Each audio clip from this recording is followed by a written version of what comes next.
बार एक पाकिस्तानी यात्री भ्रमण करता हुआ वृंदावन पहुंचा। उस समय वृंदावन में श्री बांके बिहारी जी के परम भक्त स्वामी हरिदास राम महाराज जी विराजमान थे। स्वामी हरिदास राम महाराज जी का नाम सुनकर उसके मन में एक इच्छा हुई, मैं जाकर उन महापुरुषों के दर्शन करके आऊं। दर्शन की लालसा से वह हरिदास महाराज जी के पास पहुंचा और उन्हें प्रणाम करके कहने लगा, महाराज, मैं पाकिस्तान का सबसे महंगा इत्र आपके लिए लेकर आया हूँ। आप इसे अपने बांके बिहारी जी को लगाना। जैसे ही आप लगाएंगे सारा मंदिर इसकी सुगंध से महक जाएगा। अब हरिदास राम महाराज तो ठहरे वैरागी। उन्होंने उसकी बात की ओर ध्यान नहीं दिया और अपने ध्यान में बैठ गए। कुछ समय तक वह व्यक्ति वहां बैठा रहा। हरिदास राम महाराज की आंखें बंद थी। वो मन ही मन परमात्मा की लीला का अनुसरण कर रहे थे। वे देख रहे थे कि किस प्रकार मेरे बांके बिहारी जी श्री राधा रानी के साथ होली खेल रहे थे। होली खेलते खेलते श्री कृष्ण जी ने क्या किया, एक रंग का मटका भरा हुआ राधा रानी पर उल्टा दिया।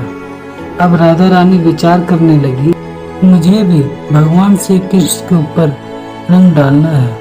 राधा रानी का रंग समाप्त हो चुका था। वह विचार करने लगी कि क्या डालूं।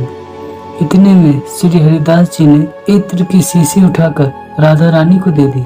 अब ध्यान लीला के अनुसार तो श्री हरिदास जी ने वह इत्र की शीशी राधा जी को हाथ में दी थी। जो लौकिक दृष्टि में देखने वाले लोग होते हैं, उनकी दृष्टि में वह ध्यान लीला दिखाई नहीं देती है।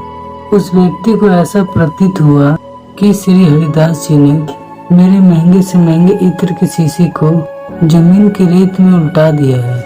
उसे बड़ा क्रोध आया पर कुछ कह न सका। वह चुपचाप बैठा रहा।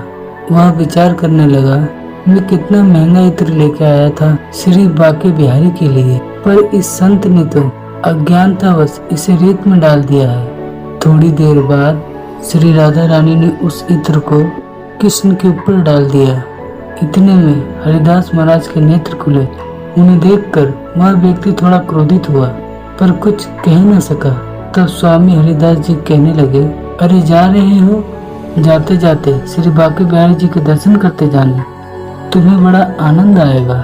अब वह विचार करने लगा, जा तो वैसे ही रहा हूँ, क्यों न बांके बिहारी जी के दर्शन करता चलूं। वह जैसे ही मंदिर में पहुंचा, मंदिर में पहुंचकर वह अपनी सुध-बुध भूल गया, क्योंकि जो इत्र स्वामी हरिदास जी ने जमीन के अंदर रेत में डाला था, वह इत्र इस समय श्री बांके बिहारी जी के चरणों में पड़ा हुआ बड़ा सुगंध दे रहा था। सारा मंदिर उस इत्र के सुगंध से महका हुआ था।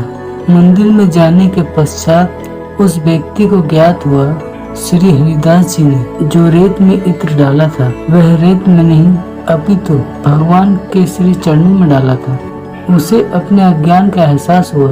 वह भागता हुआ स्वामी हरिदास जी के चरणों में प्रणाम करके कहने लगा, महाराज, मुझसे बड़ा अपराध बन गया।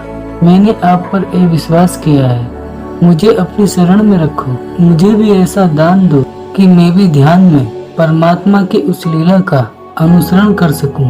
तब श्री हरिदास जी कहने लगे, यही रहकर परमात्मा की भक्ति करो, तुम्हारा कल्याण हो जाएगा। तो परमात्मा अपने भक्त की हर वस्तु को स्वीकार कर लेते हैं, भले ही उसे ध्यान अवस्था में स्वीकार करे। सच्चे भाव से जो भी उन्हें समर्पित किया जाता है, वह उसे सच्चे भाव से ही अंगीकार कर लेते हैं।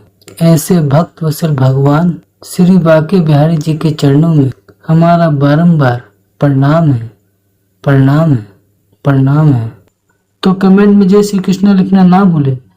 यदि आपको कथा अच्छी लगी हो तो वीडियो को जरूर शेयर करें, और यदि आप चैनल पर नए हो तो चैनल को सब्सक्राइब जरूर कर दें। जय श्री राम।